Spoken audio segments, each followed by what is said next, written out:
Well, let us begin with the collect for the presentation of the Augsburg Confession. Lord God, Heavenly Father, you preserve the teaching of the Apostolic Church through the confession of the true faith at Augsburg.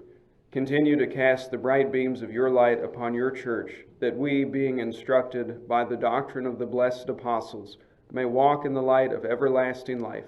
Through Jesus Christ, your Son, our Lord, who lives and reigns with you and the Holy Spirit, one God, now and forever. Amen. All right, before we look at the Augsburg Confession, is there anything from Sunday that you thought about or wanted to talk about or took exception to when it came to, should we call him Doubting Thomas?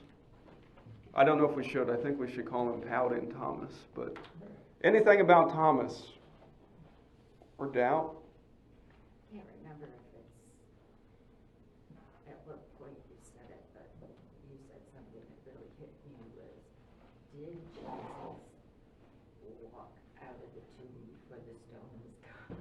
Oh, yeah, from Easter Sunday, yeah. From here to here, here to here. Yeah, Jesus does things with style, doesn't he? Yeah, that's what he does when they're in the upper room and it says the doors are locked and Jesus came and stood in their midst. Can I tell you something really bad? Since we're all such good friends. This is the good part. Saturday night, usually, I take the Bible storybook and I'll read to the kids the gospel for, church the next day. So we're reading the story of Thomas, and it says, St. John writes, the doors being locked where the disciples were for fear of the Jews. And Thomas goes, It's like, are there still Jews around today? I said, there are, yeah. He said, do they have swords? I'm like, got a lot of banks. I mean, I was like, yeah. And so we just kept going. But he was like, they were afraid of the Jews. He wanted to know why. I said, because they were afraid they were going to hurt them the way that they had hurt Jesus. So he goes, are there still Jews around today? Anyway, so that was his question about Thomas and the whole business. Anyway, anything edifying about Thomas or anything? I think we'd all be just like he was. I agree with you. I agree with you. And I do think we're more like him than we realize in some respects. I think sometimes Thomas is picked on as if like he's the skeptic, and he's just so like left brain scientific, and I don't think that's not how, maybe some of us have those struggles and that's fine.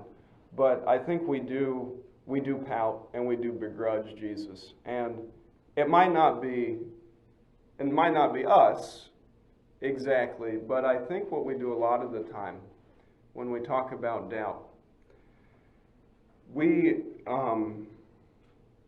try to excuse other people that we care about. And so you talk about somebody being a doubting Thomas.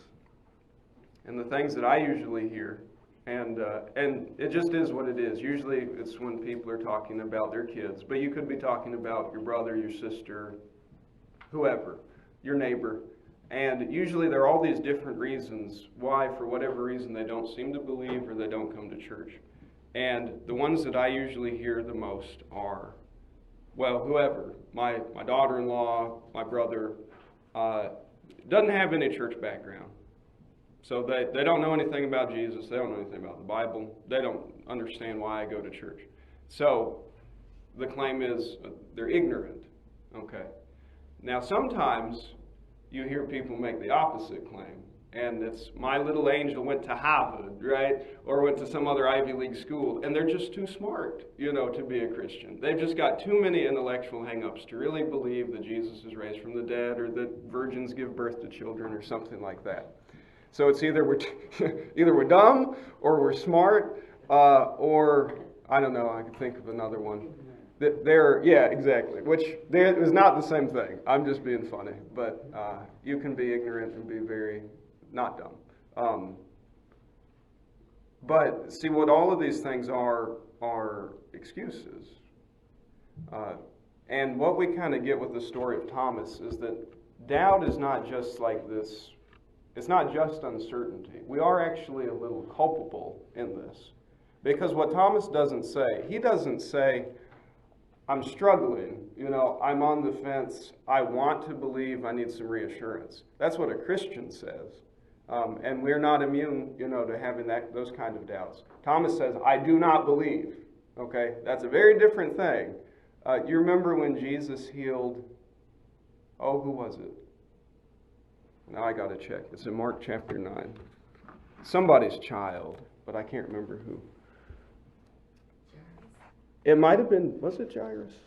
Let me see. Didn't he bring one back to life? Yes, he brought back the little girl, and there was also the centurion's servant. Let me see who I'm thinking of. It was the man with the demon-possessed son. And, well, the reason I bring it up, so Mark 9:24, this is the father's confession. Immediately the father of the child cried out and said, I believe, help my unbelief.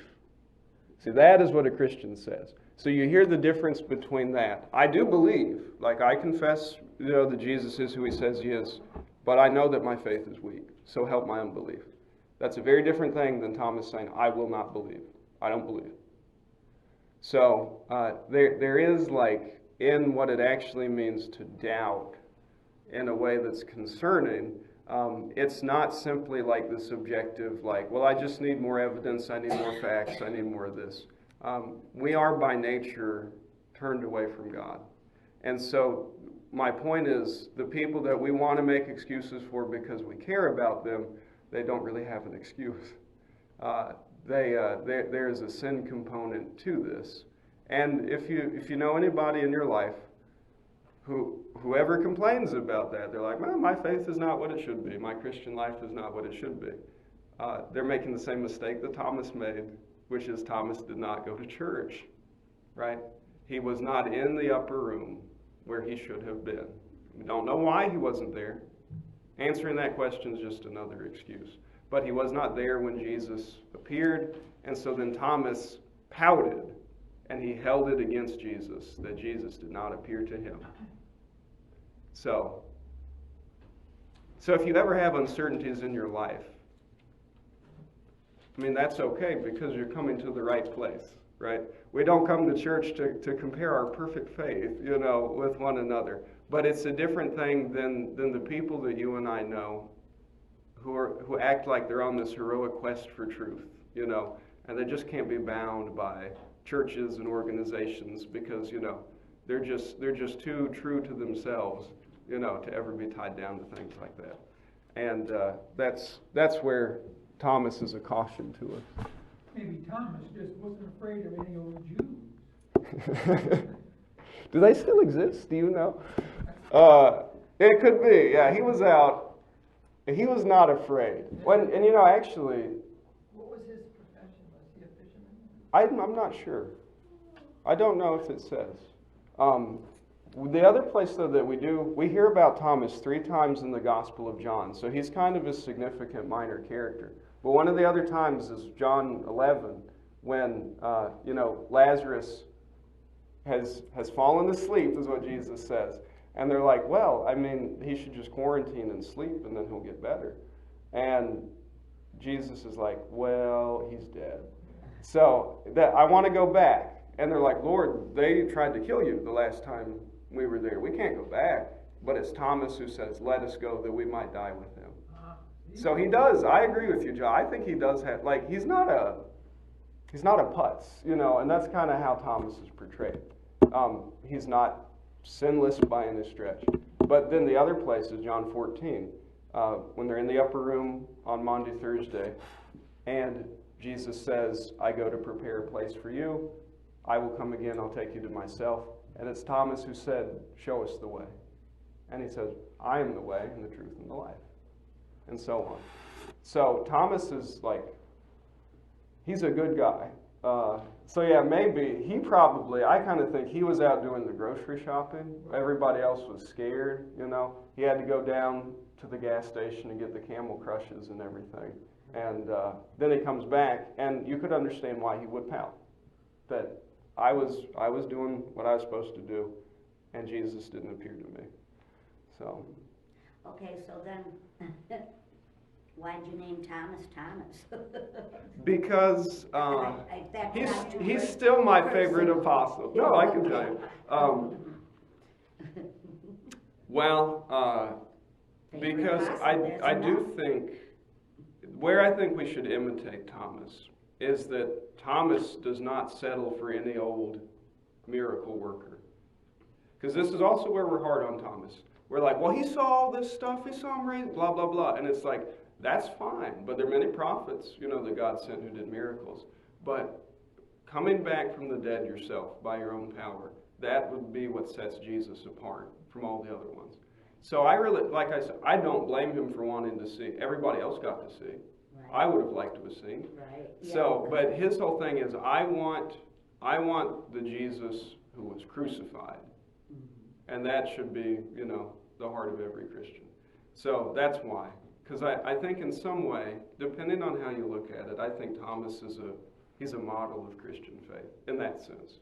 So we should doubt every other Jesus if he's not the one who's got the wounds in his hands and in his side and is risen. Yeah, Kay? It says in here that he's a twin. Yes, yeah, he was called the I'd like to know whose twin he was. Yeah, it doesn't mention it. Twin of one of the apostles? Personally, I think so. But, because I forget, it seems like he's always listed in the list with somebody. He's always next to somebody. And that might be his twin, but I can't remember who it was. He's kind of twins to us, I think, maybe. But, yeah, not essential. But, and then the other thing I always tell people is that there was a certain general in the Army of Northern Virginia whose first name was Thomas. Second reason. So, yes. Stonewall. All right. Well, shall we look at the Augsburg Confession? We are on Article 15, which begins on page 27 in your book.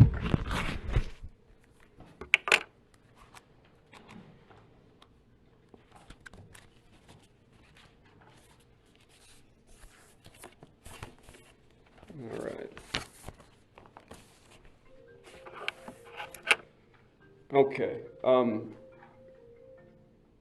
Where we stopped last time we talked about the right use of the sacraments. We talked about what a sacrament is.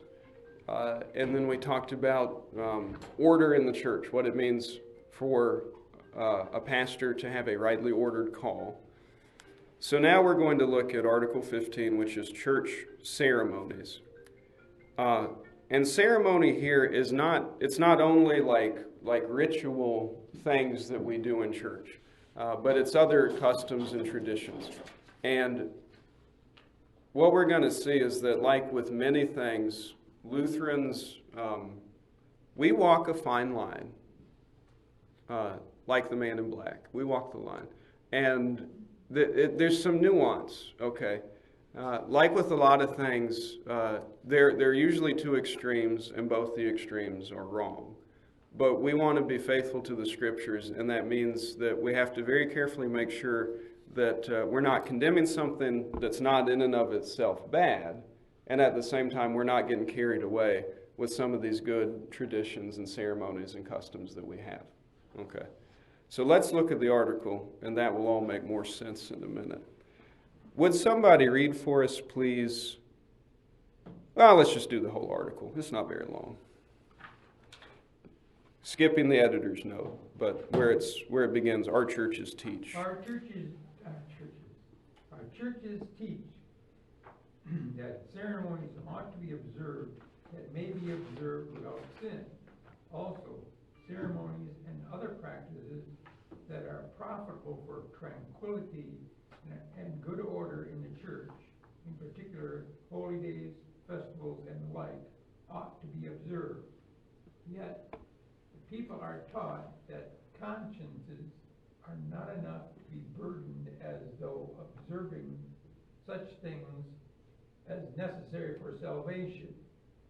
They are also taught that human traditions instituted to make atonement with God, to merit grace, and to make satisfaction for sins are opposed to the gospel and the doctrine of faith. So vows and traditions concerning meats and days and so forth, instituted to merit grace and to make satisfaction for our sin, are useless and contrary to the gospel. Okay, thank you. So even meat on Friday. That's right, yes. As long as you don't believe that it's going to get you in good with God, if you don't want to eat meat on Friday during Lent, don't eat meat. But, the key with that is kind of like with Fight Club. Rule number 1 of Fight Club was you don't. Have you ever seen that movie? No. Maybe not. Okay. Well, rule number 1 of Lent Club is don't talk about, what you lent for Lent, okay? My grandma said, "What are you giving up for Lent?" And I'm like, "Nothing." None of your business, Grandma. You live too good, and I thought, we're pretty poor, I don't think. I fast every day. I'll have 2 pennies to rub together. Yeah. Okay, so we will get to fasting. So just generally, though, what we see from the very get-go, and you can already hear the nuance here. He says, or the confession says, our churches teach that ceremonies ought to be observed, that may be observed without sin. Okay. So they ought to be, but the reason that he is going to give, or that the confession gives, is for the sake of good order in the church. Okay, so we've already, from the beginning, we've established not a salvation issue. And we do actually have a fair bit of variety in the Lutheran Church. And I'm not talking about the difference between liturgy and contemporary worship. Set that aside. But, I don't know, maybe in your own experience, if you've traveled around or you've lived other places, have you been to Missouri Synod churches that were a little more what we call high church? Do you know what I mean by that? There's a little more what we call smells and bells. Maybe there's more kneeling or genuflecting, or there's more chanting than what we do. It looks, I don't like saying this, but it looks a little more like the Roman Catholic Church than the typical Missouri. You know what I'm talking about? Okay. That's perfectly acceptable. As long as so they're observing the ceremonies. They're a little more elaborate than most Missouri Synod churches. They ought to be observed, that may be observed without sin. So part of what happens in the Reformation is Luther and the rest of them clear away the clutter. All right, all the medieval junk, the things that were false doctrine, like we talked a lot last week about the sacrifice of the Mass. So all the prayers, that's called the canon of the Mass, everything that the priest used to pray about the sacrifice, just rip that page out and throw it away. Like in Dead Poets Society, just keep ripping the pages out of the book. So that's the standard that we use. If it's false, if it causes sin, then we get rid of it. But if not, it says ceremonies ought to be observed, that ought to be kept. And that's also very different from another modern idea that does bedevil our church body, which is, well, because it's not a salvation issue, we can throw that stuff out, and it's no problem. Okay? That's not what the Augsburg Confession teaches. Ceremonies are good things. Ceremonies can convey to you, how would you say it? I mean, in a visceral way.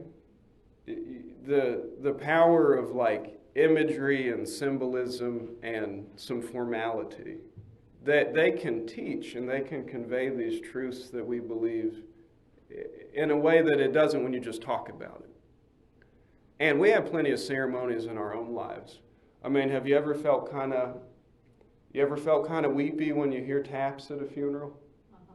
You've ever watched the Tomb of the Unknown Soldier when they change the guard? Uh-huh. You ever go to the 4th of July parade and like you kind of feel it right here when Old Glory passes by? Yeah. So we all have ceremonies in the secular world. Why it is that many Christians get really weird about ceremonies in churches, I don't think makes any sense. Because there's so few places in our world and society now that have any kind of formality, And people think, a lot of times they think, well, that's not genuine. You know, it's not authentic if we're being formal. But I always think, I rehearsed what I was going to say when I proposed to Caitlin. I think she could tell it was rehearsed, but it was still genuine, you know. It's not less genuine because I was like, I really thought about what I'm going to say, or I think about what I'm going to say before I get in the pulpit. It might not always seem that way sometimes. Teleprompter there. Yeah, that's right. Have the teleprompter back here. Yeah. Your head's in the way. So, yeah, that's right. It's like, scoot. So anyway, so we all, we identify, I think, with ceremonies. We resonate with those things. But you'll notice ceremonies in church are not for your emotional gratification, although it does have that effect. Like, you get that, because you are informed by what these things are supposed to convey about God. But they should be kept. They are profitable for tranquility and good order. And Melanchthon lists just here, because he's just being brief, but he lists in particular, he's talking about the church calendar. Holy days, festivals, and the like ought to be observed. We ought to have some kind of order. There are so many benefits, to being a Christian in that way. And I've told you before, I think, there are many things that I don't know that if it were up to me, if I just chose what I preached on Sunday, in terms of what scripture reading are we going to do? You could just go through a whole book of the Bible, and take however long. But I just think eventually what you would hear is more than you do now. You would hear my hobby horses. And I might forget, in a given year, did I preach about the ascension of Jesus if we don't do Ascension Day? Am I preaching about how we need to repent, if we don't do the season of Lent? You hope so, but that's the point of having these things, that it is to order things. And that's why it's so important. You can be a Christian without it, but it just makes it so much easier. So much easier. I know I'm always like, well, what do I preach on this week? I just look at the gospel. I'm like, there you go. Lutheranism is a lazy person's religion. Can you imagine? Their pastors, they said that they write their own liturgy every week. I'm just like, the energy and the egoism that takes, even I don't possess. Not going to do that. So anyway. Pastor, to me, it simply kind of puts a puzzle together. It's just having order puts pieces together. Yes. I find it helpful to me. Absolutely. An organized thought, I guess. Yeah. Really, you don't want to be surprised when you come to church. You don't want to feel like I'm pastor's experiment with something. I do kind of hope that something you hear in the sermon surprises you and makes you think about being a Christian in another way, because that kind of gets us closer to what everything's all about. But everything else should not be a surprise. Shouldn't drop anything on Dolores. Be like, this week we got the band and we're doing X, Y, and Z. We need at least just Maybe back in the day, Dolores. We won't do that. We need at least one place in our lives where there's some kind of stability, and somebody is not marketing to you. I'm not trying to sell you a product. I just want to preach the word, and you just want to receive from God all of His gifts that He has. And that's one thing, if you don't mind. Oh, go ahead. I remember Pastor Graff saying to me, that was the kind of the time when I was struggling with the structures of churches, and I had to have my own rebellion, I guess. I had to search out a little. Nothing in Harrison, by the way, compares. Well done. But anyway, I remember when I was talking to Pastor Graff a little bit about all that, and he said, well, for people, it's a comfort. He said it's a comfort for them to know that structure is there. I never ever forgot that, and it kind of helped me to settle into it until now, which I embrace it. But you go through all those stages, I guess. Yeah, you do. Yeah, and the great thing is it's a comfort, and then what you're getting with it, with the repetition, with the structure, is then also God's word is being delivered to me in a reliable way. And I don't have to be, because then you can be distracted. You're like, well, why did we not do the creed this week? You know, why are we doing X, Y, and Z? Why are we moving things around? Don't have to worry, you know, because we are easily distracted, right? We all, spiritually, we all have ADD, so. And I noticed. Oh, I'm sorry. Oh, I'm sorry. Oh, one more little. Yeah, go right ahead. And it just gives you depth to, like when you say the Lord's Prayer over and over. You can do it two different ways. You can say it in rote and get through it, or you can think about it a little bit more in-depthly than maybe you did the week before, or maybe you did in a different way. Yeah. And one petition might hit you this week in a way that it didn't last week. Yeah. But, yeah, Judy. And I think in different stages of your life, you look at things different and you absorb things different. Yes. You know, I've earned 4 college degrees, and in my younger years, I thought different. You know, and I've seen a difference each way. And church is similar. You know, Yes. it's like I'm looking at things differently than I ever did in my younger years. I think it goes with growth and maturity. And that's the amazing thing about it too, isn't it? That like there's something for every season of your life. And it's all because we're always in different places. But and I can't think of an example right now. But I mean, as you might imagine, I think a lot more about what the Scripture teaches now about being a parent than I did when I read that in my Bible when I was 16. And you always think, like now, I think, gosh, if I would have known back then what I know now, Yeah. I could have been. I think that about every day of my life, I think. Yeah. Or, as you all might have also gathered, I think a lot more about aging and death and dying now. Part of it... I was not looking at the Lord. Part of it is, like, I myself am almost 30. But the other thing is, like, I mean, my life's work has a lot to do with people who are aging, sick, and dying. Yeah. And it makes you, and it's a good thing. I mean, it makes you reflective. So, but if we're doing higgledy-piggledy in church, you know, and we're not following the script, so to speak, you can lose a lot of these things in your own reflection. And frankly, no offense to anybody, none of us are really disciplined enough in our own lives to make up for that. We're not, you know, that's just how it is. Does anybody else want to say anything?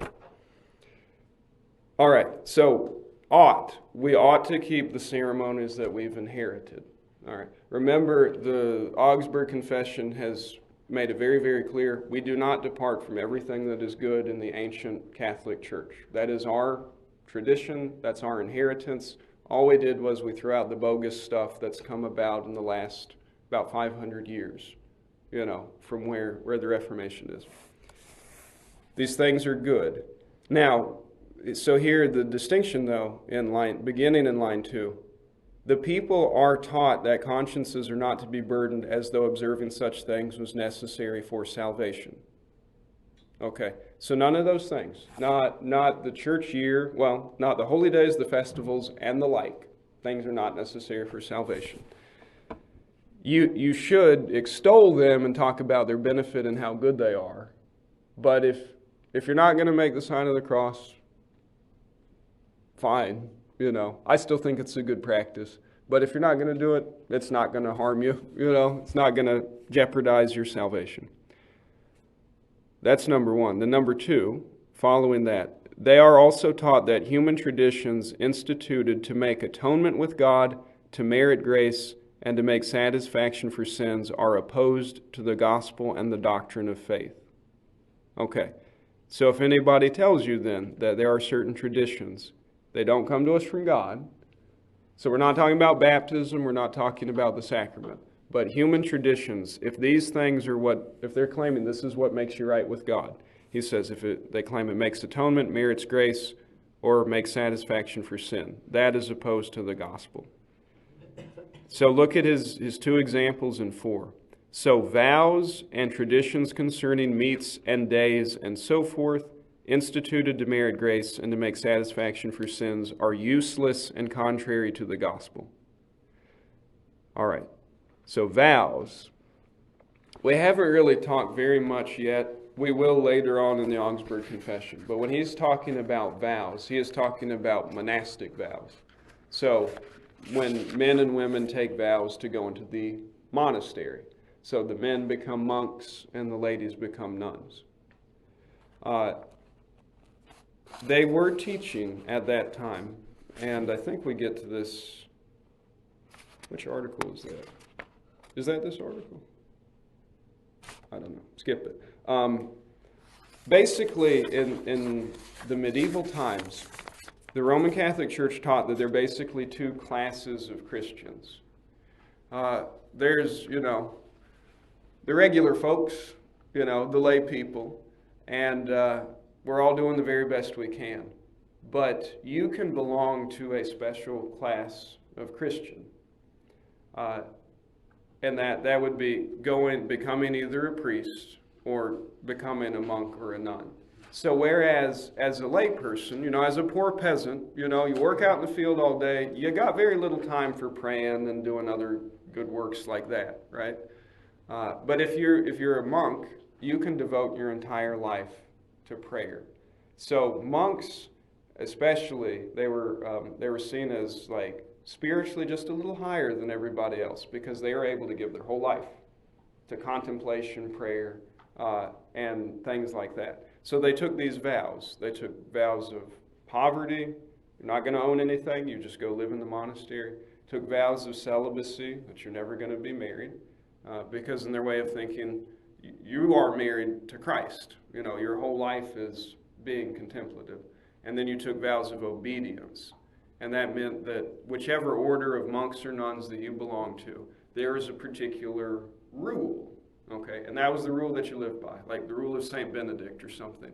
And it had the particulars of whatever kind of monk or nun that you are, this is what I do, I pray at these hours every day. Like I do these kinds of works of charity, I do these kinds of works of service. And that was what you lived by. What what Melanchthon is pointing out is that whatever you might think about some of that stuff, the main problem with monasticism was that people were taking these vows and they were being taught that this is a better way to live. So, not a problem, if you're celibate, you live in poverty, whatever, that's fine. But a lot of these people were being taught that this is a better way to be a Christian. Like these are the super Christians. And everybody else is just, vanilla, I guess, ordinary. And they're just not as, they don't have as much grace, as the monks and the nuns.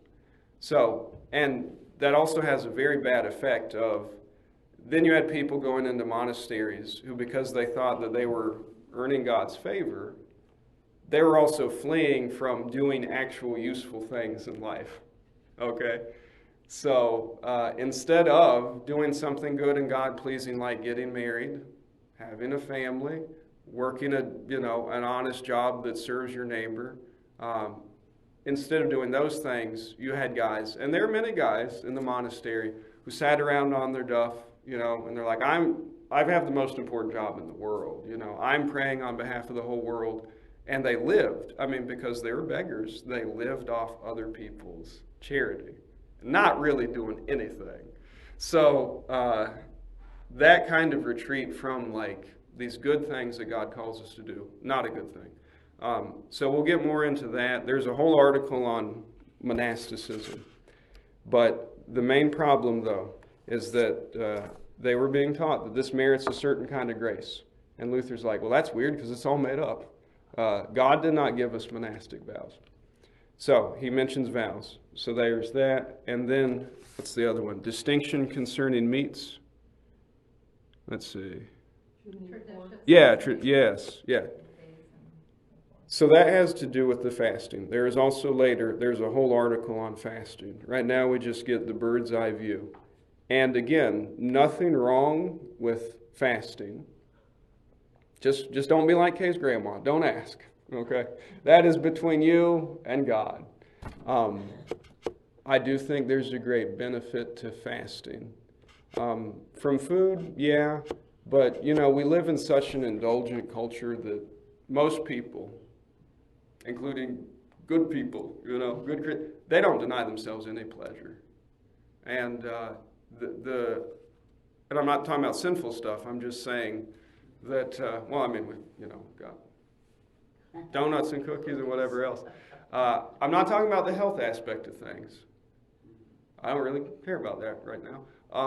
But I'm talking about, like, so many of us lived in such an undisciplined way when it comes to, I mean, we lived in a culture that's now entertainment-based, right? We are entertaining ourselves to death with all of that stuff, none of which is inherently bad. Phone's not bad, TV's not bad, donuts not bad. But I just wonder if our lack of discipline, if we're setting ourselves up for when we actually fall on actual hard times, like actual persecution, you know, that's what that kind of outward discipline was intended for. Fasting's kind of a good thing because it might prepare you. You might get your mind right, at least in a little way, for the time where our fasts are going to be involuntary. You know, when we're deprived of luxuries, comforts, and things like that. And the other main benefit of it is it gives you time. See, this is the thing. So if you fast, do anything like that, don't sit around and gripe about it. All right? My stomach's grumbling, you know. Everybody suddenly becomes a diabetic, you know, when they start fasting. You know, yeah, that's right. Everybody's pregnant, everybody's a diabetic, you know, and none of us can fast. I'm being so mean. I'm not trying to be mean. But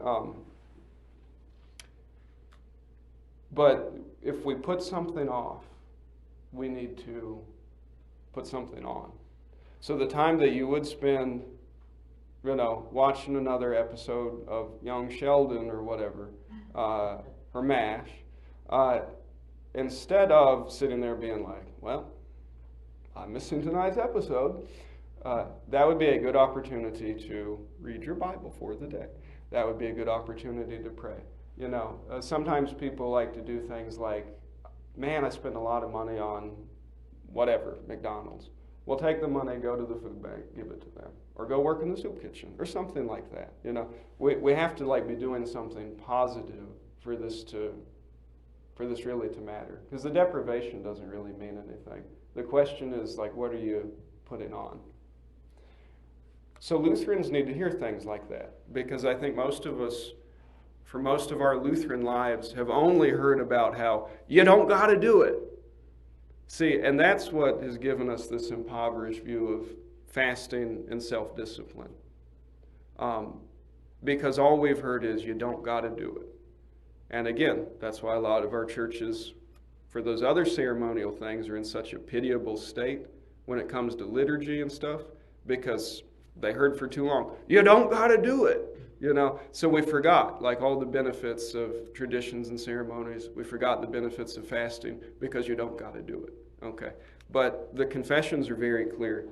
The problem with the Roman Catholic version of fasting was that these things were commanded for everybody. Like, you were not going to eat meat, you know, on Friday. Right, exactly.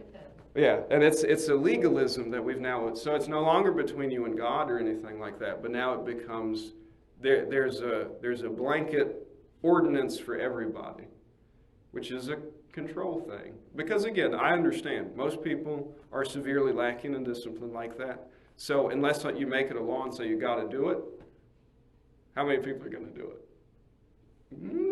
You know, very, very few. Well, look at our church. I mean, what do you mean by that? I mean, it's a prime example that it's not huge. I mean, we have a lovely small yes. church. Okay. I thought we were making fat jokes. No, the opposite of what you were thinking. Okay. It was Okay. a Yes. I'm sorry. compliment, That's but it because was I'm an example of why isn't our church No, I agree with you. humongous is because it takes a certain discipline that we have. I mean. Yes. No, you are absolutely right. You are absolutely right. And see, that's the thing. Wouldn't it be easier? Would it not be easier if I just got up? I mean, I don't know if we'd see that big of a difference. But if I said, if you do not come on Sunday, you go to hell. Do you understand? I mean, that's Roman Catholic teaching, right? If you intentionally don't go to Mass once a week, that's a mortal sin. How many people does that keep going? Probably some. If you say, if I'm tired of like no self-discipline, if I say, if you don't go to Bible study, you will go to hell, right? If you don't fast, you will go to hell. Now, none of that's true, but because people have heard, you don't got to. You don't got to go to church every Sunday. You don't got to fast. You don't got to go to Bible study. You don't ever have to read the Bible for yourself. So now what that's been construed by our sinful part of us, by the lazy, recalcitrant, dumb part of us, what we've done is we've said, so it doesn't matter at all. And I can be a Christian, and I never have to read the Bible, never have to pray, never have to go to Bible study, and I'll be fine. So, you see the problem with all? Okay, I'm going to do John first, and then we'll go to you. So what you could say is, if you don't go to church every week, you may go to hell. You may, that's right. It will only help you, on the way to heaven. Right? As somebody said to me in church, they're like, you don't got to go to church to be a Christian. And she said, you could survive if you jump out of a plane, but you'd rather jump out, with a parachute. Depending on where the plane is. But that's part of my thing too. Now, to be clear, the going to church is more important than the fasting and stuff. But we want to be prepared for all of the things that happen to us in this life. And you all know, the actual trials and the difficulties, the heartbreaks, the tragedies, the things that you struggle with, they are difficult enough when you are already a believing and a practicing Christian. Okay? And you've probably been through some rather terrible things. I would say I've been through a handful of terrible things in my life. I don't know how I got through those things. But the thing is, you can never be over-prepared. Your faith is never going to be too strong. It's something that always has to be fed and nourished. So that's why we do these things on the weekly. You do them on the daily. Do them when they're easy. Do them when life is good. Do it when, it's just a habit, There is other things going on in here, But just do it when it's so it becomes a part of you. So when you get there, when you get to the cancer that you don't want to have, when you get to the death, when you get to the betrayal, divorce, whatever it is, then you have some kind of strength. This is what most people don't get. Okay. And I'm 100% fine with people who don't get it. They still come for help. They still come to God in prayer. That's what God wants them to do. But I so wish before we got to that point, they were found in God's house. They were found in community with other Christians. Because it might have been a little easier for them. It's not going to be better roses, but it would have helped. That's my heart, for our people. Those are the things that concern me. Okay, I know Judy had, and then we'll go to Sherry. I was just gonna say one quick thing, but then it led into something else too. I have a lot of people at work tell me that they don't go to church, not that, because they can pray to God anywhere. Mm-hmm. And then I just want you to know, as a nurse, every day, every shift, I go to work, I pray that God helps me with the knowledge that I can take care of the people that night. Because I can't remember everything, but I really believe God is always there with me, helping me take care of my patients. I mean, it's impossible to remember everything all the time, but I feel like I'm in a place, it's not just the charge nurse saying, oh, you've got to take care of these patients. I feel like I have God's presence helping me. Yeah, that's your vocation. Yeah, that's your calling. And so I'm like, whew. And I can't explain it to some other people that I work with because they don't, it's like, it's just a feeling I have inside, so. Yeah, no, I think that's great. And that's why something we'll get to eventually is the confessions talk about how we all have these very holy callings in our life. In those days, they're talking about the holy callings are like monk, nun, priest. And the Lutherans were like, no, however God has used you to serve your neighbor, that is a calling from God. That's the most Christian thing you could do. Mother, father, wife, husband, worker, all of those things. That's how God is working through you in the world to meet the needs of your neighbor. And so Luther's like, so it's actually the monk thing that's useless. But being a nurse, he's got some great one-liners about this, where he's like, the father changing dirty diapers counts for more than all of the prayers of all of the monks in the world. So I guess in Luther's day, the guys were actually changing diapers. So they were not as chauvinist as you might think, like some of y'all's parents were. But anyway, all right. Sherry had something. Yeah. I've changed a lot of diapers, by the way, just so you know. Yeah, all right, go ahead. What is done to prepare people for the Lent season? You think about, what should I give up? Privately, personally, not to discuss it with Right. everybody if I can. That's a very good question. Because now that I've reamed everybody out. Yeah, you assume everybody, not you. No, I know, the general you, yeah. They, like I've heard non-Christian people say, I'm going to give up this year. Yeah. So you say, it's cool, I'm gonna see if I can do it for that many days. Mm-hmm. But what do we teach and where do we teach that? We need to prepare ourselves. Yes. Usually what I've done so far is I like to speak about those disciplines on Ash Wednesday, because that's when we hear the gospel. Jesus says, very interesting, he says, when you pray, when you fast, when you give to the poor. I will own up to the fact that I could make a more concerted effort to teach some of those things,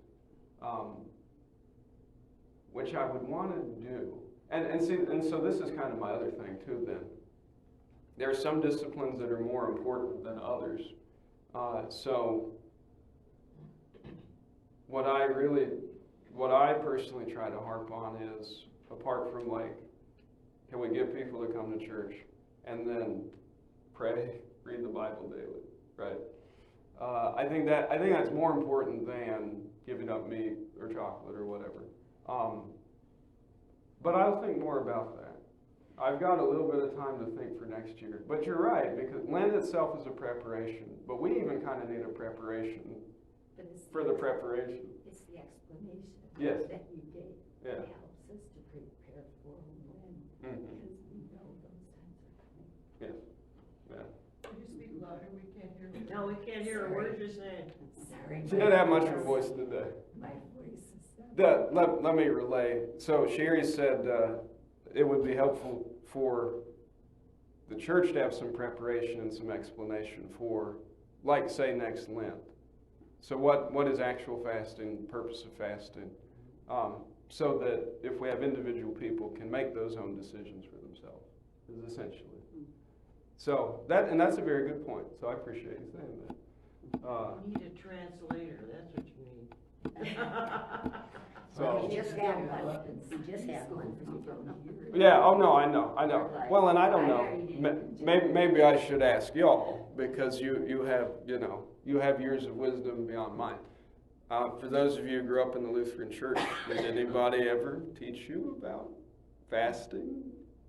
No, I didn't think so. I don't remember that, but as a kid, you don't pay attention to that until you're an adult, and then when I got to be an adult enough, then I was coming here, and I don't think so. No. It's always been just You don't. what you've learned and what you know, and then you apply it if you want, kind of thing, Right. I guess. Yeah.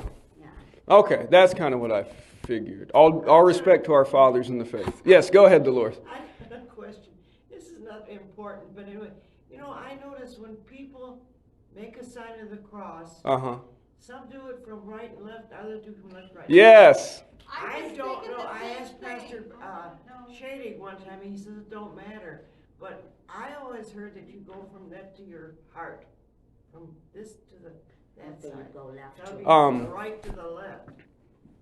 Yeah, it is true that it does not matter. I think in the history of the church, it's been done both ways. The Lutherans, it seems like historically they went right to left. Oh, that's what I thought. Right to left. Yeah, it's but- your heart, you know, and you want to the left. Right. But there was always a difference, though. For whatever reason, the Roman Catholic Church in the West, they always do left to right. The Eastern Orthodox, noticed that, the Eastern Orthodox do right to left. Yeah. So if you want to stick it to Rome, then you should continue to do right to left. I was always taught if you do left to right, you chicken wing. You don't want a chicken wing. See that? It's a very high and holy reason for all of these things.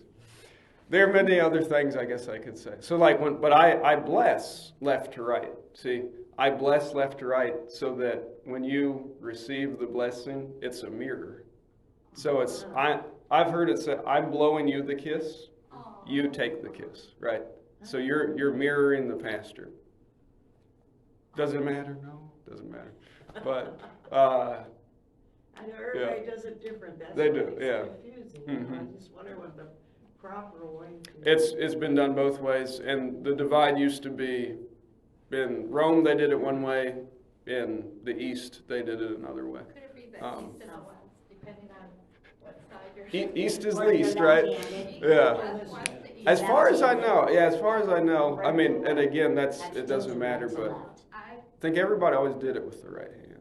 I want to say they did. I don't know, I mean. Unless you were a sinister person, left-handed person. All right.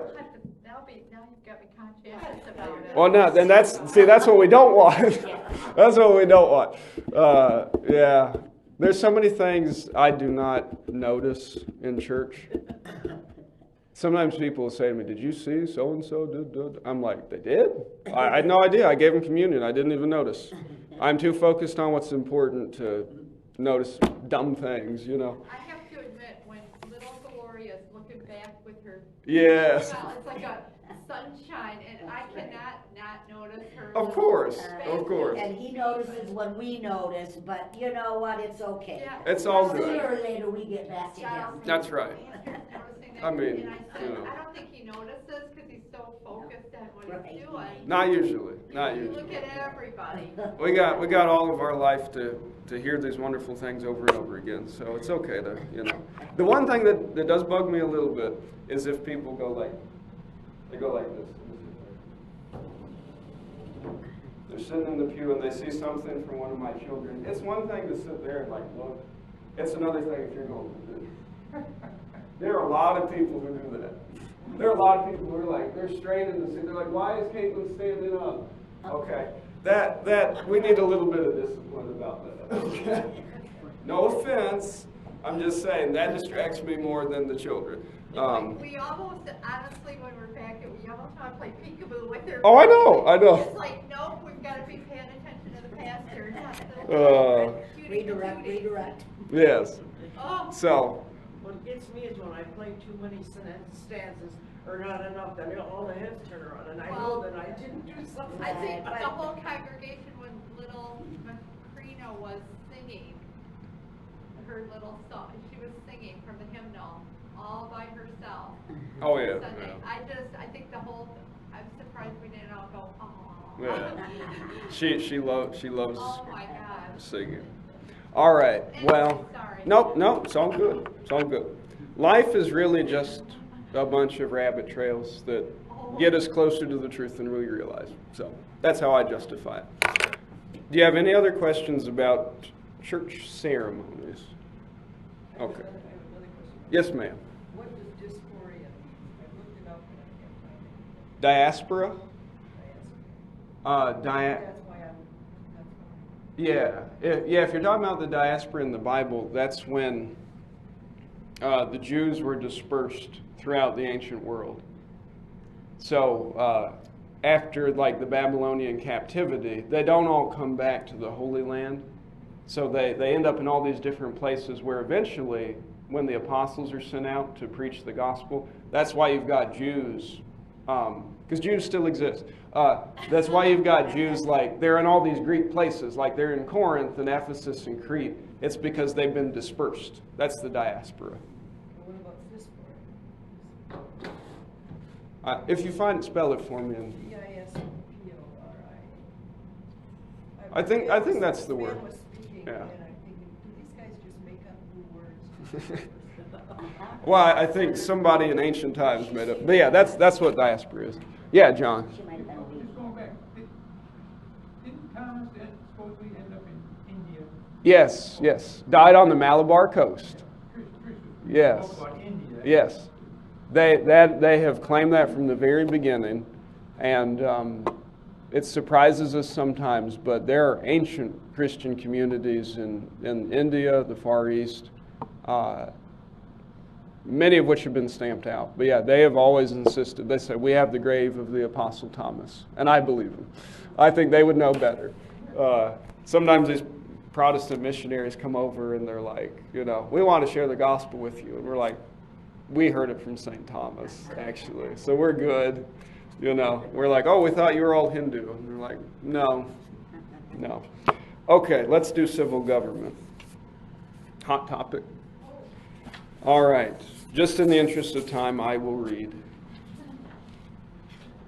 And always, I do, when you have the time and you have the discipline, look at the Bible passages too. All right. Article 16. Bottom of page 27. Our churches teach that lawful civil regulations are good works of God.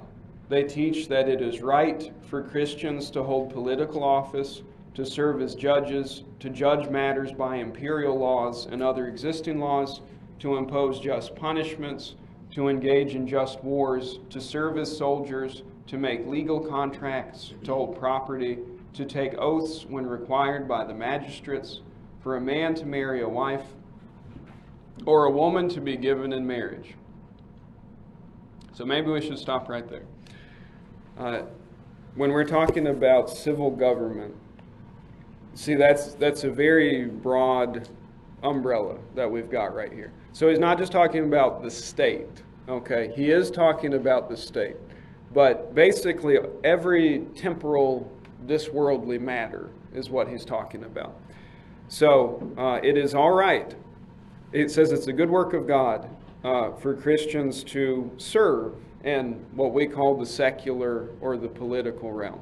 So whether you're holding office, you're a judge, it's all right to have secular laws, right? And by what he means by secular is you don't have to govern countries by the Ten Commandments, right?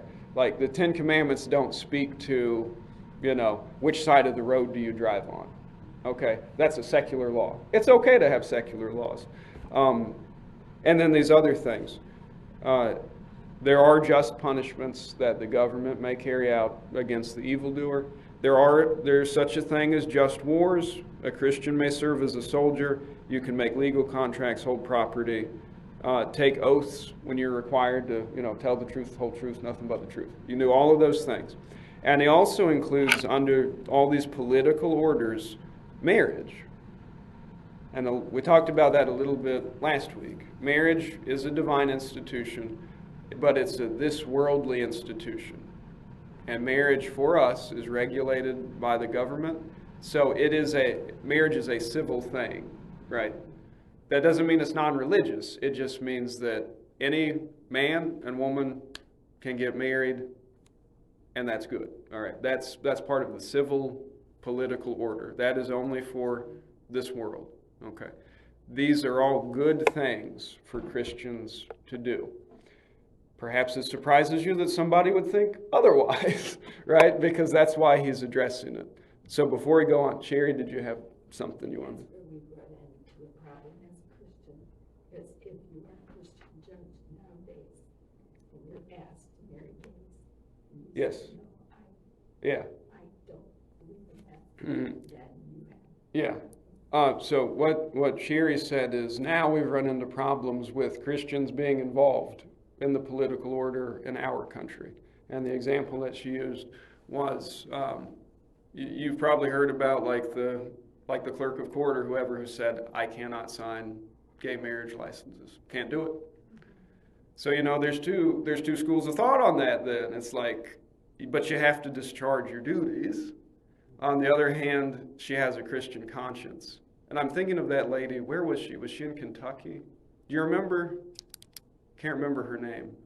But she was like a holiness. This is right after the Obergefell decision. And I think they canned her because she said, I can't do it. If you were to ask me, I would say, follow your conscience, but just be prepared to lose your job. That's probably what I would have said. I would never have told her, go ahead and sign it because you got to do it. But just be prepared, you know, for what's going to happen. And the church should be prepared to help support those people. They seem to have more rights. Yes, yeah. Yeah, you're right.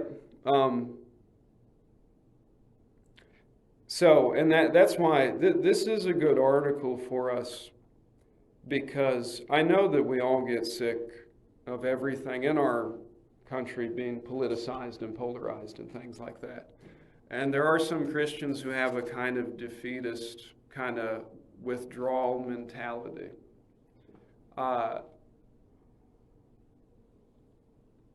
The point of a Christian serving as a judge, as a soldier, as a lawmaker, is not to Christianize the whole world.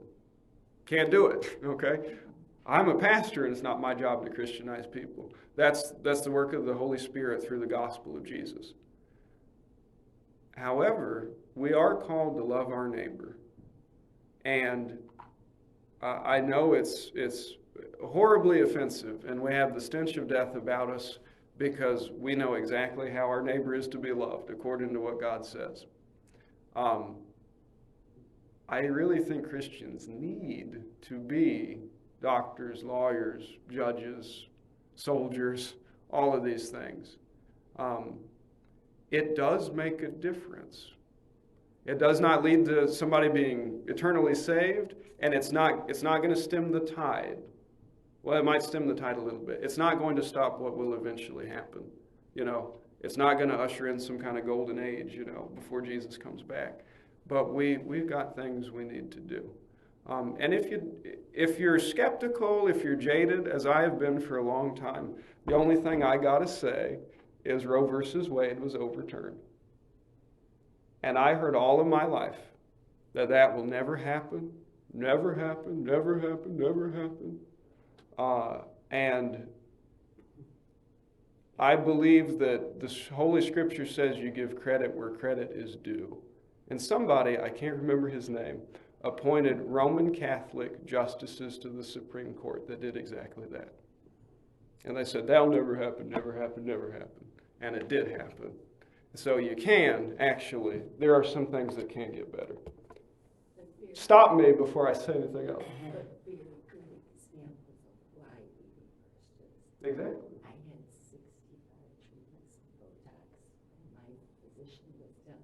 He'd say, I've done my part. God will do yours. Or waking up from surgery and having a nurse be over you and seeing the cross and what that does to a Christian. Yeah. To the comfort, the warmth that you get from that. It's essential. Yes. Yeah. What Sherry said is it's a very good thing for Christians to serve in those capacities for the benefit of other Christians. And that's the thing. The things that we need to do, you know, the things that we're called to do in the secular world, they benefit everybody, okay? We're not talking about forcing everybody to go to church.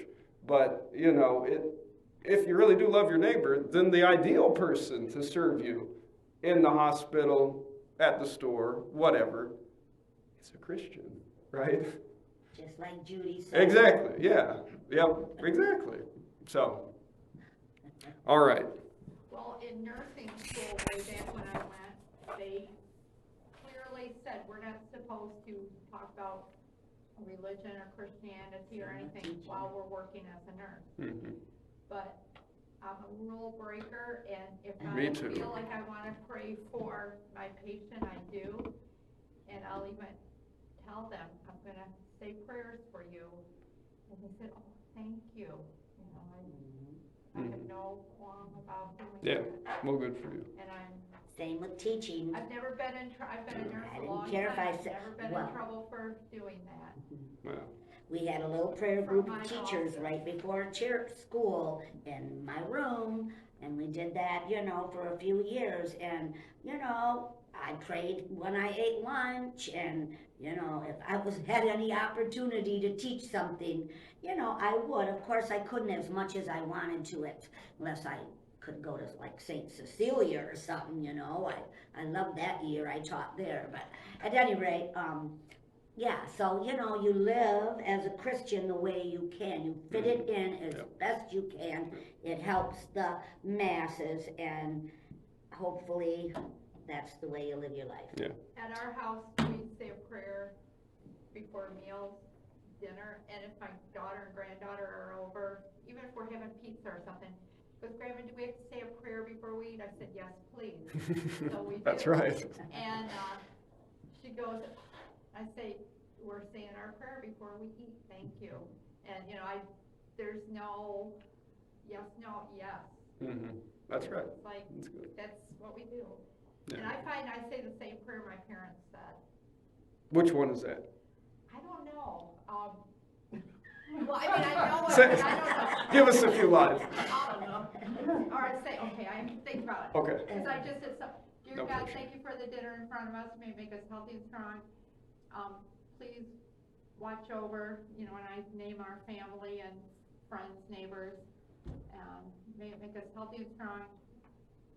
Amen, or something. Okay, well, there you go. That's good. I can't, Yeah. I mean, I feel like a bit, but I just say it, and I was telling my brother, and he said, I say the same thing, and I said, we must have got our dinner prayer from our parents. Yeah, And I don't know yeah. where it came from, but, Well, that's good. and I don't know, I'm kind of embarrassed now, but. Oh, don't be but embarrassed about it. Our little prayer that we say at church, I had to Uh-huh. write down. Shannon gave me a copy, and I said, I've heard it before, but I wrote it down so I get it right. Yeah, well, that's great. No, I think that's a good thing. So at home, Oops, sorry. the kids pray the common table prayer, and then we do the prayers out of the catechism for asking a blessing, which is taken from the Psalms, and it begins, the eyes of all look to you, O Lord, and you give them their food at the proper time. And we do it every day. Kids pray the Lord's Prayer and stuff. And when Thomas is he's either hungry or he's in a rush, he goes, Daddy, not the eyes look to you. And I'm like, no, we are, okay? We are going to pray, the eyes of all look to you. So, no, before we move on, something that Suetta said, and this is very important for understanding the doctrine of vocation. She said, you live as a Christian in the capacity that you can where you are. See, this is very important. Those things that we do, that God has called us to do, whether you're a teacher, a nurse, you're a homemaker, whatever you are, these are holy and good works for God. And, in that way, the way that we obey God's law and serve our neighbor, it then takes a different shape, Now, I'm glad that Judy does pray. If she did not, she would still be doing a holy and good work by serving her neighbor as a good nurse. But prayer makes it even better, So, so we all have these, these different things that God has given to us. These are callings. Luther says they are holy orders. It's like an ordination. You have been ordained to be a faithful worker, to be a spouse, to be a parent, to be a government official. Been ordained to do those things because it's God who's at work behind the scenes doing all these things, right? It's not just pastors who are called to do things. It's all Christians in whatever vocation, whatever estate, line of work, whatever responsibilities, that's how you are doing the work of God. And that's a holy thing. All right, I'm going to keep going. Sorry. Oh, no. So, the end of, the second half, at top of page 28. So there are people we condemn, as always. Always fun. Line 3, our churches condemn, you guessed it, the Anabaptists. We condemn everything pretty much the Anabaptists do. Although their milk and cheese and stuff like that is good.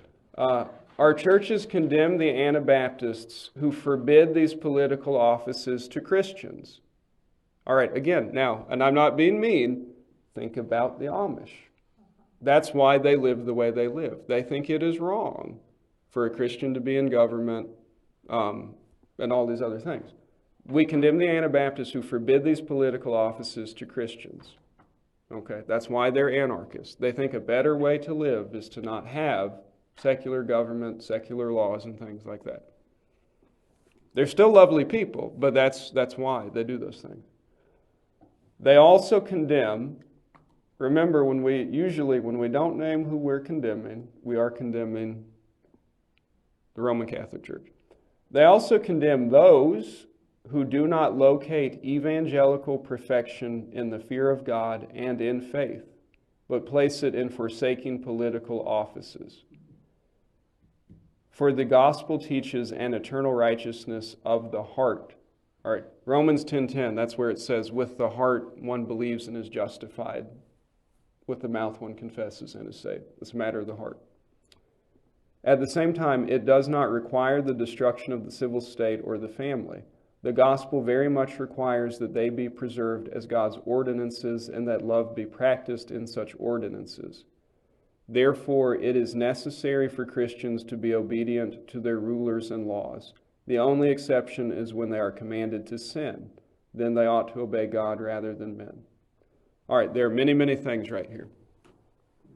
What's being condemned is this idea that we need to withdraw from the world, that it's somehow sinful or it's less than Christian to live in the secular world and to, contract marriages, own property, live under secular rulers. Okay, that was the Anabaptist problem. That's number one.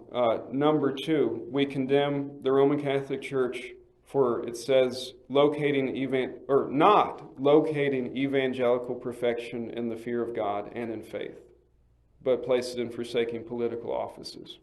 All right, now what this means, remember a little earlier today, we talked about how the monks were looked at as the super Christians. So they went above and beyond what's been commanded for everybody.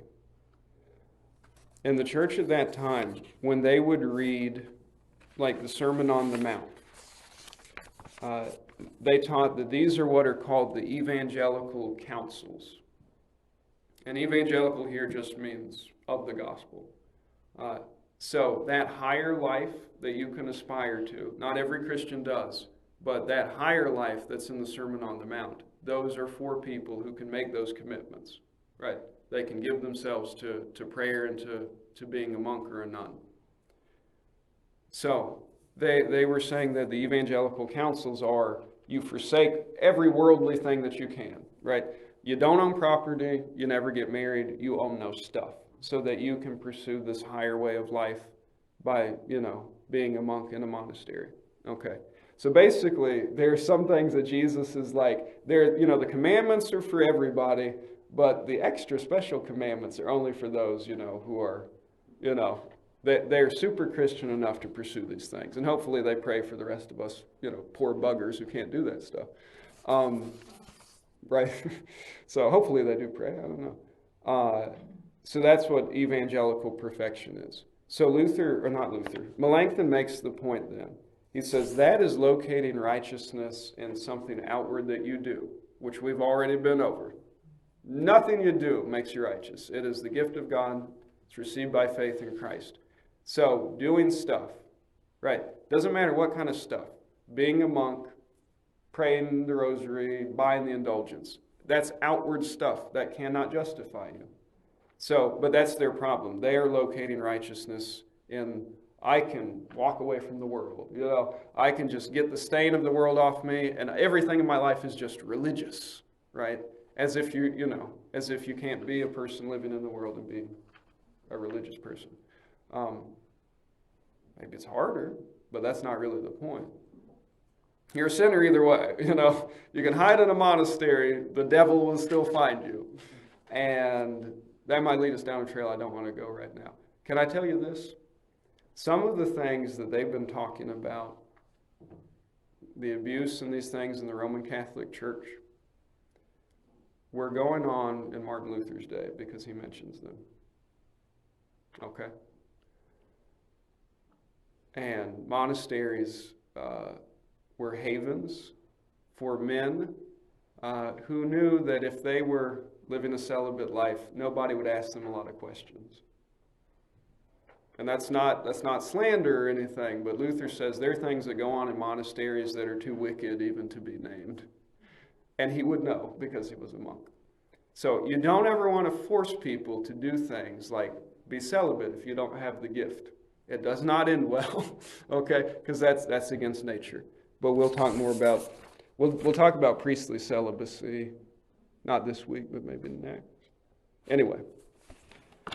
That's the evangelical councils. And then the Anabaptists, so they did the opposite. They took the Sermon on the Mount, and because Jesus does say things in the Sermon on the Mount like, somebody hits you in the face, turn the other cheek. So they took that and they said, so be a pacifist. Okay. Jesus says, let your yes be yes, your no be no, you don't have to swear. So they took that to mean you never have to be put under oath. And so on and so forth. He said, give away everything you have. They're like, everybody needs to, live in poverty. So the Anabaptists, the Amish, for example, they want their law.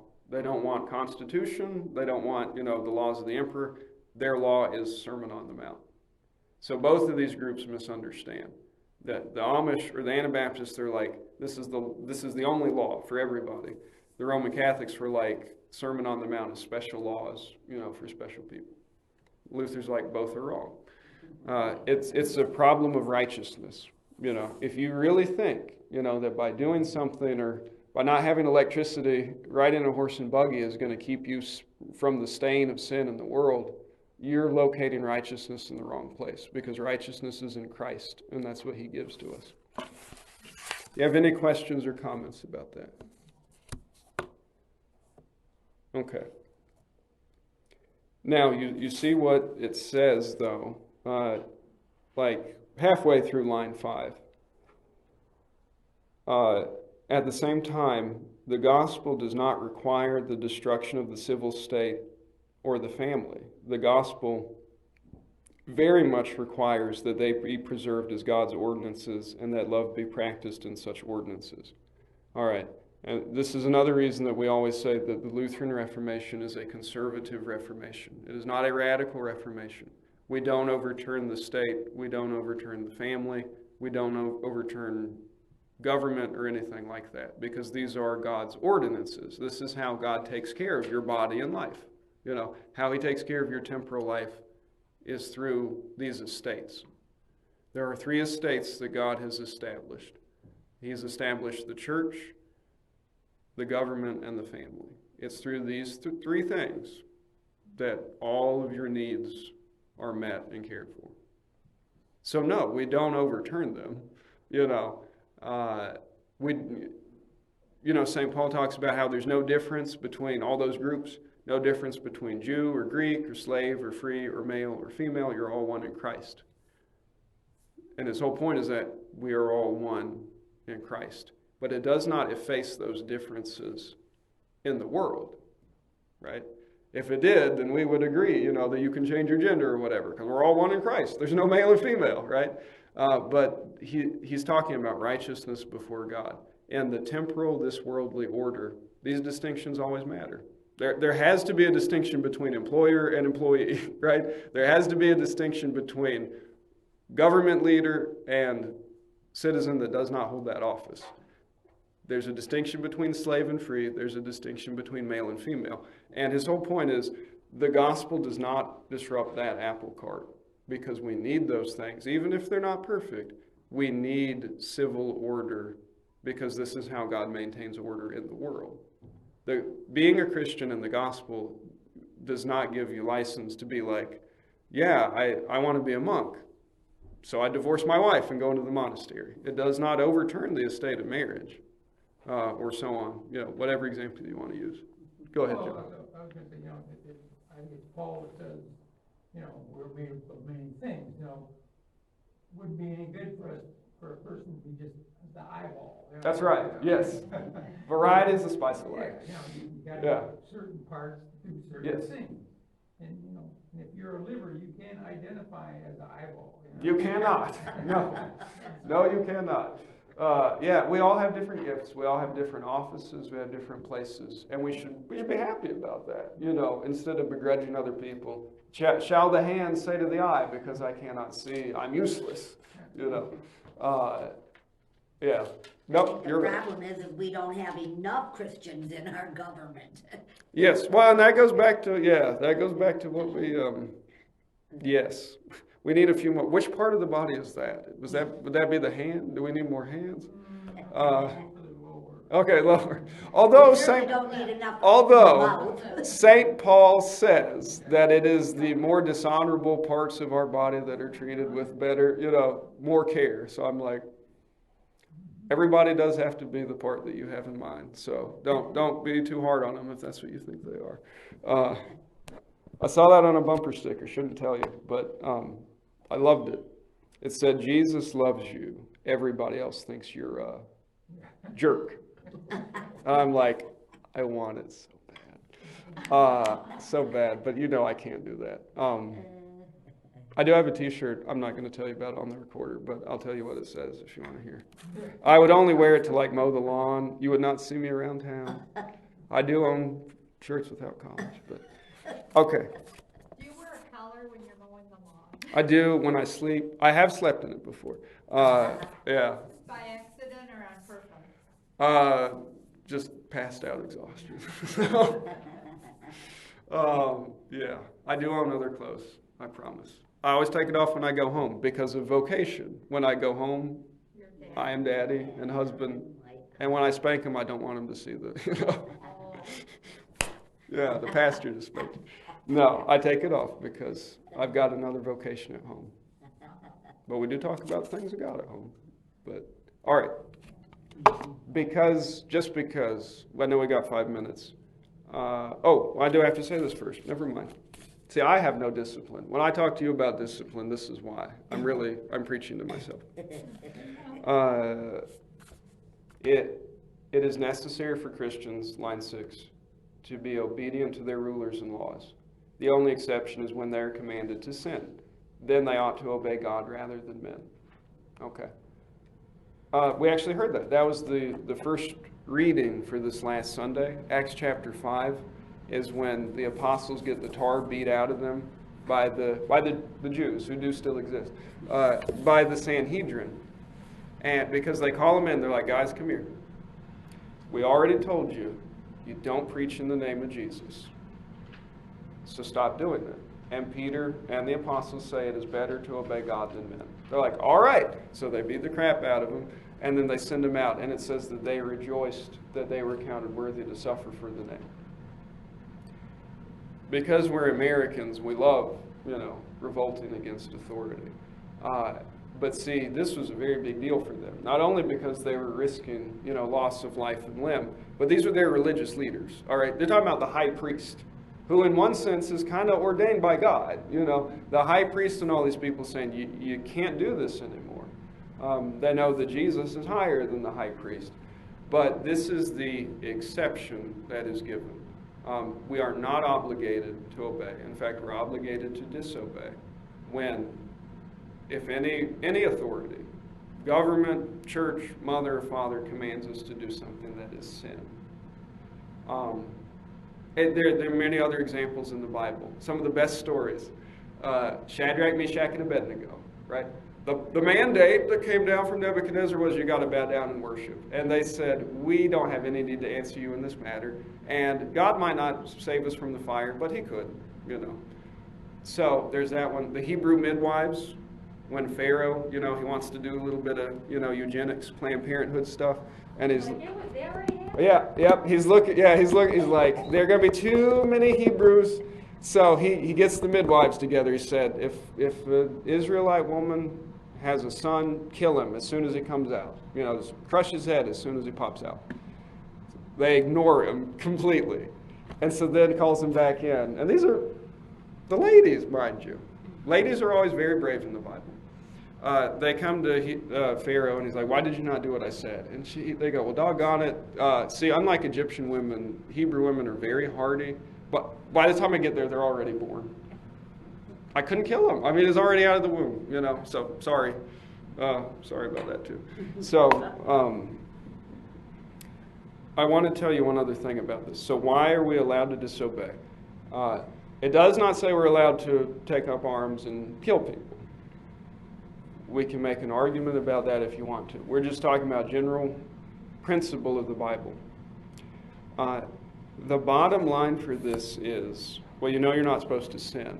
But when we're thinking about authority, the state has no right from God to command the church to do anything. That's part of it. Okay?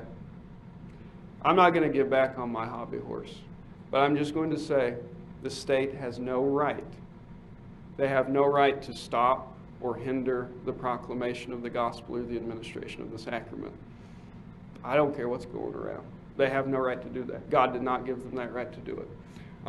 And the fact that churches were prosecuted, forcibly shut down, and there's still some, that are in litigation, and we had to take it to the Supreme Court, is an indictment against the government. They've stepped out of their bounds. That also means then that we are not to obey governing authorities when they command us to sin. That also means that the government is not allowed to act outside of its own sphere. Right? That means that there are certain limitations. That's why they can't command us to sin, either individually, or as a church body or anything.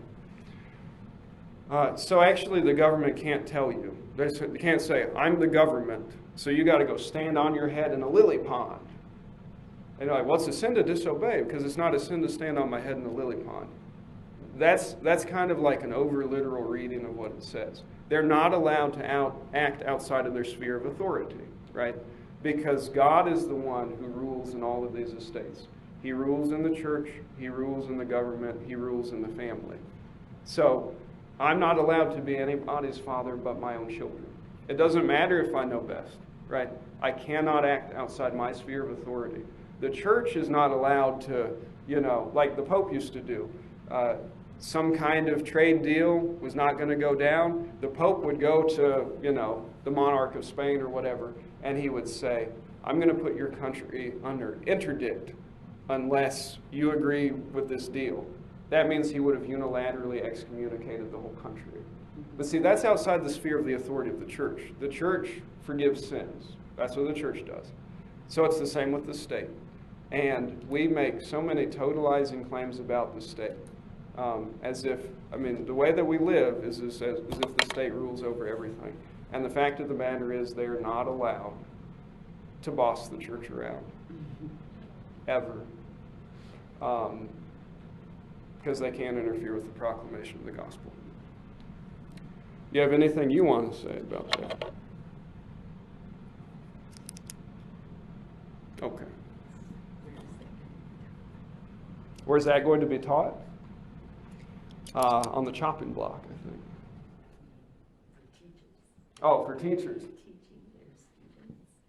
The government does not have the right to overrule. Yeah. Well, and that's the thing. It's like, that's a good rule of thumb.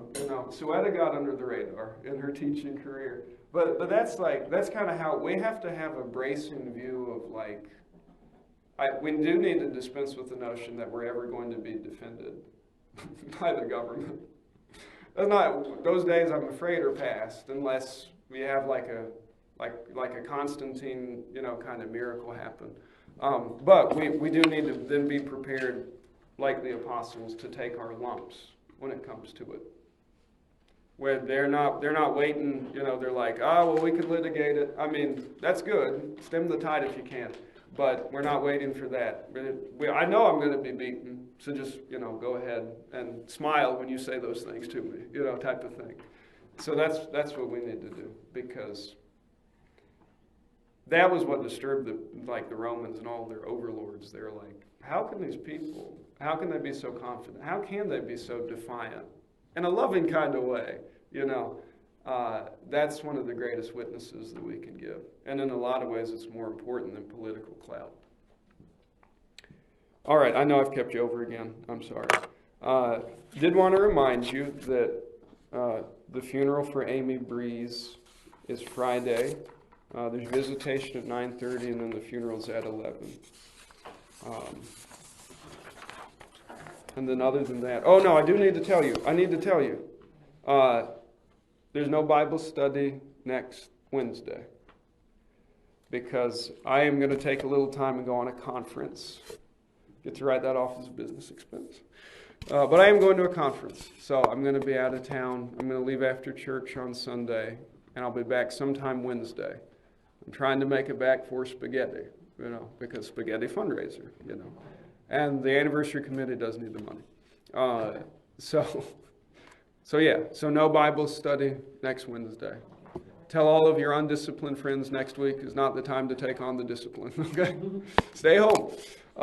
And blue folder, if you have not yet filled out your funeral, I think many of you have in this room, but if not, blue folder for your funeral. Did I see something else? Do I hear 5 pounds? No. What? Yeah. It went away. Okay. All right. Soul to the man, the Chippendale. All right. Let us pray. Lord God, Heavenly Father, we thank and praise you that you do provide for all of our needs of body as well as soul. We thank you for these institutions and these estates that you give to us.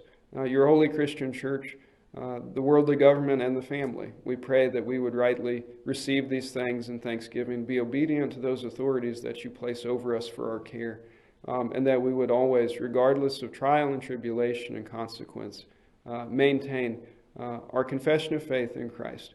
We do ask that you grant us the grace, like you did to your servants Peter and the other apostles, that we would rejoice and thank you that we be counted worthy to suffer for his name. Sustain us always by this name and by the blood of Jesus our Savior, in whose name we pray. Amen. Thank you so much.